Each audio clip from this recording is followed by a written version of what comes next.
This blueberry bread is hearty, moist, and the baked blueberries have taken on a bit of jam-like texture. Did I mention that this quick bread is made with all clean ingredients? It's one of the recipes inside my newest cookbook, Clean Treats. And like many of the recipes on this channel, is suited for those of us who want to eat clean.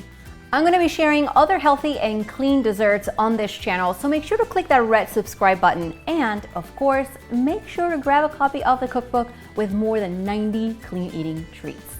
To make this epic loaf of blueberry oat bread, you're going to need oat flour, which you can buy, or if you have oats at home, you can make it yourself like I show you on this video. You're going to need some baking powder, which I'm going to add into the oat flour bowl. And of course, some salt.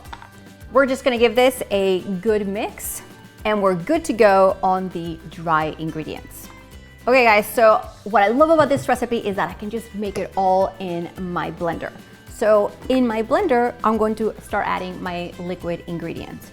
At first, I'm going to use honey, but you can also use maple syrup for this. They're both considered clean sweeteners. I'm going to use a large banana, which you can also use a really red banana or a frozen banana that you meant to use in your smoothies. Those work too.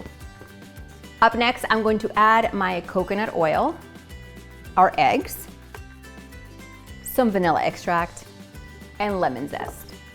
Okay, so we're going to blend these ingredients on medium speed until the ingredients are combined and you have a smooth texture. Now on this channel, you see me use a blender a lot for my recipes, not only because I like to keep my recipes simple, but also because I simply love my blender. I also left a link below this video and my discount code for BlendTech in case you're in the market for a new blender.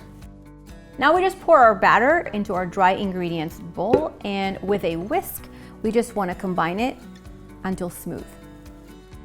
So as you can see, that batter texture is very mousse-like, which is perfect because it's going to absorb the moisture into the oat flour. And now we're gonna add, for texture to make it a little bit heartier, some old-fashioned oats right into our batter. The final step after my oats are incorporated in the batter is to add some fresh blueberries and fold them in. Now I've lined a loaf pan with parchment paper for easy release. So the next thing we do is pour our batter in here. And by now, as you can see, our batter is really thick. Now with the back of a spoon, I'm just going to smooth out my batter on my pan. Now the loaf is gonna go in our preheated oven for 45 to 55 minutes. So now that the blueberry oat bread has cooled off for about 10 minutes, I'm going to remove it from the pan onto my cutting board and slice it. As you can see, the parchment paper makes it really easy. Let's slice through this and check it out. Recipes like this one made with clean and whole ingredients are exactly what you're gonna find inside of the Clean Treats cookbook. Make sure you check the description box below this video for more details, and hit that red subscribe button. A new recipe video comes out every single week. See you soon.